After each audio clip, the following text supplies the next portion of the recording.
I feel like the one phrase I live by on a day-to-day basis is a mindset that everyone can get behind, and that is, don't judge a piece of media on its fanbase.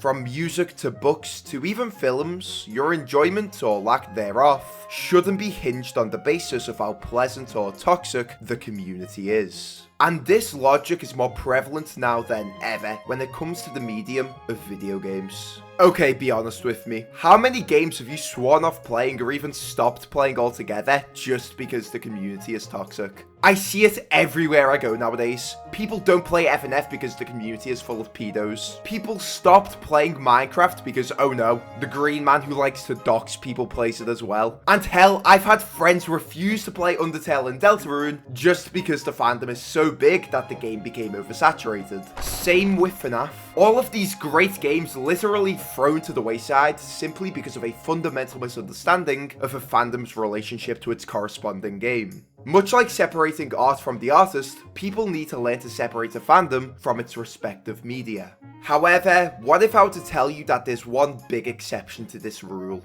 That there was a game that's quality relied not only on the creativity, but also the attitude of the fandom. Ladies, gentlemen, and everything in between, welcome to an in-depth retrospective of one of my favourite childhood games, Garry's Mod.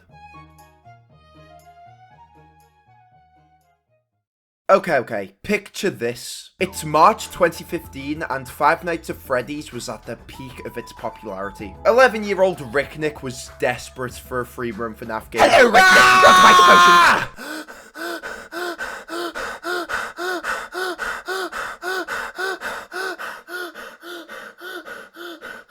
Hey, amigo! Aren't you meant to be recording a video? I was, but Kent scared me. Who's Kent? It doesn't matter who he is! Sorry. Emotions are running high, and I'm very much freaking out right now. And still trying to calm down after that damn heart attack he almost gave me. Well, that sucks because, you know, you needed to do that video since you set insane standards for yourself. I know. Wait, could you do this section for me while I calm down? Ew, no! I don't even know who Garry is. I'm not trying to suck his dick. Please, all you gotta do is read this one section. My viewers unfortunately like you, which sucks, but I guess it's a blessing in this specific scenario. Well, okay then. Just this once! But I'll be adding my own flair to this, capiche? Do whatever. I'm not really in the spot to negotiate. Alright, then let's get this over with. Okay. Picture this. 11-year-old Ricknick wanted to live out his fantasies of being a furry, so he bought this game to keep disappointing the ones he loves. Ricknick! What? This script is just a convoluted way to say that this Garry's Mod thing was a medium for players to explore their favorite fan bases in a way never seen before. Sure, ROM hacks still existed, but Garry's Mod was created in such a way that it encouraged creation and customization, which obviously led to people from all corners of the internet to create custom player models, maps, and weapons based on something they were a fan of. Whether it was a movie, video game, or an unfunny joke. But you're forgetting about... And yeah, there are people who don't necessarily know how to create these things and bring them into Garry's Mod. But the workshop was a very easy and intuitive way to get your hands on other people's creations, thus starting a cycle of fans unknowingly creating content for other fans, in the best way possible. Wow, you know a lot about Garry's Mod, huh? No, I have no idea who that is. I just paraphrased what you wrote because, oh my god, you clearly haven't heard the phrase, less is more. Harsh, but fair. Huh? Oh, looks like my ride's here. Remember, asshole, you still need to find a way to get me out of this dump. I will. Though it is tempting to stall the process to piss you off. Ta-ta! I wonder how many stomps to the floor it would take before that nerd has a migraine. I have nothing better to do. Ricknick,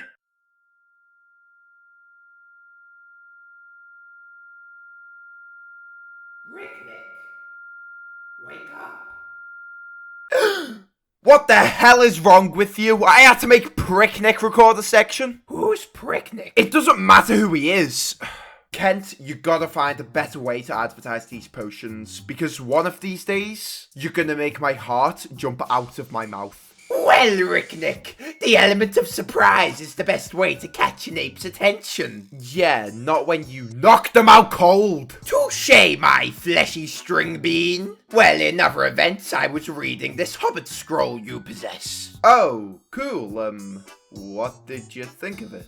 Well, it's a bit convoluted for my taste. You know, my great-grandfather's elven friend's familiar once told me that less can be more. Man, is it really that wordy? However, do not fret. I took this paragraph and changed it up for you. Kent, this is chicken scratch. I'll have you know that's offensive to the impish lexicon. Oh no, how am I meant to read this? I don't remember this part of the script, and I'm not willing to learn imp for this one scenario. One scenario? Oh yeah, like you'll never need to read a ritual scribed by an imp to bless your toad serum. No, I won't. Well, either way, I give my deepest apologies about the script. If only you knew someone who could speak imp.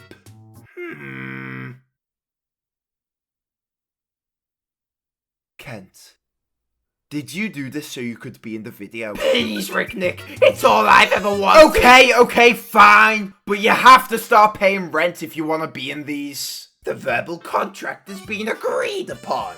Unrelated, do you take trinkets stolen from the belly of a dragon? Just do the damn section. Okay, sorry. In the life of an average Garongadon's mod player, messing around with add-ons was invigorating and all, but a single-player sandbox can get incredibly dull, much like showcasing a Pegasus to the Mountain Mole King. Am I right? Well, the cricket seemed to enjoy the joke. Your gangly words of torment do not dissuade me, Rickolas Nicholas. Moving forward, after the novelty of single-player wore off, 11-year-old Ricknick decided to check out some of the other features of Garongadon's mod. And oh, pixie dust, did he find something? A whole catalogue of custom games made by the community on hundreds of different servers worldwide. The possibilities of who Ricknick would meet to what games he could enjoy were practically endless. Sure, he wouldn't play the random murder mystery server located in Germany with 2 Wi-Fi bars, but it's nice to have options. It was really annoying downloading a bunch of useless add-ons just so I could get that sweet sending client info text. And everyone's heard of the infamous CSGO textures that were needed to make half of these servers playable. But man, my first few times hopping into a TTT game was magical. Being an easy to please kid. Every now and then, you'd get a sweaty 4chan bigot trying to be funny by screaming Russian swears, because fellas, there's nothing funnier than the Soviet Union. But for the most part, the people I met in these games were the nicest and realest people I have ever met, even if we were complete strangers. I was taught everything to do with online games here, from gaming etiquette to how to crouch jump, to even dealing with the occasional troll. My brain was a sponge, and it was soaking up all the knowledge of online games it could, as well as learning about social awareness. Also, I was kindly made aware whenever I fucked up, which was nice. Ricknick, please, I'm trying to record a video here. This is my channel! And that's what this is all about.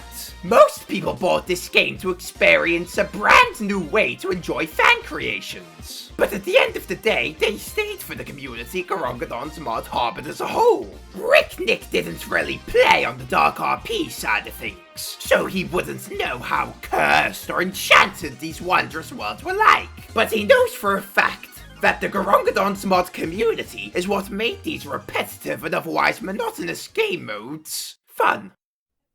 Not bad. But for someone who says less is more, you sure do like to replace the word Garry with Garongadon. Do not utter his name!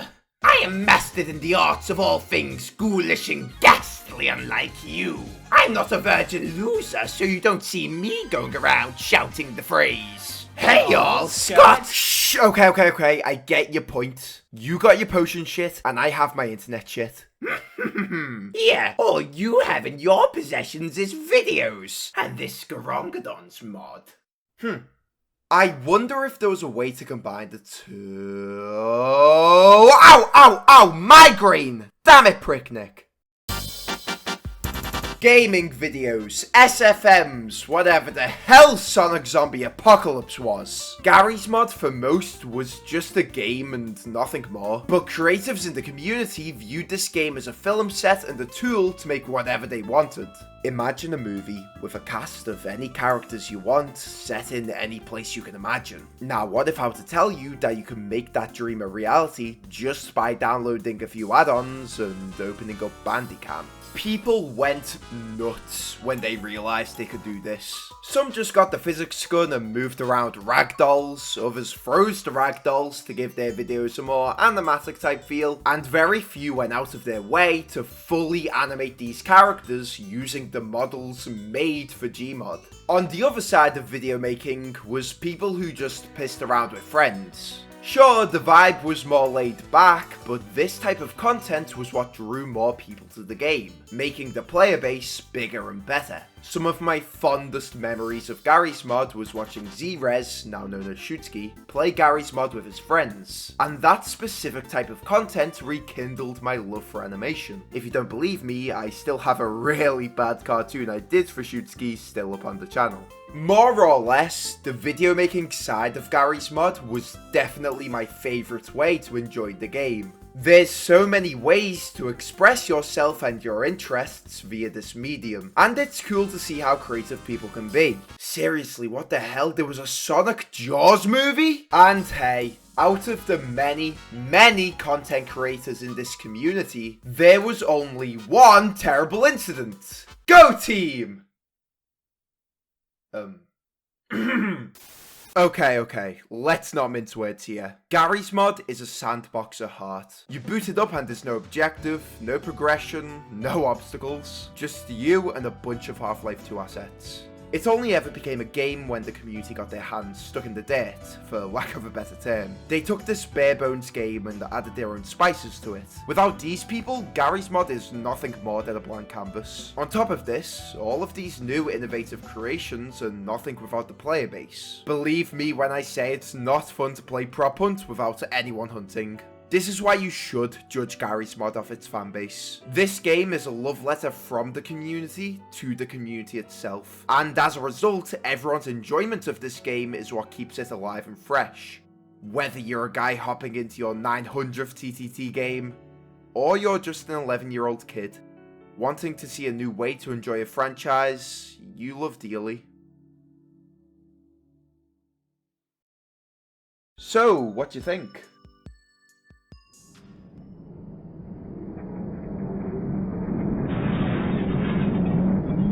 Yes, Plume, I know that less is more.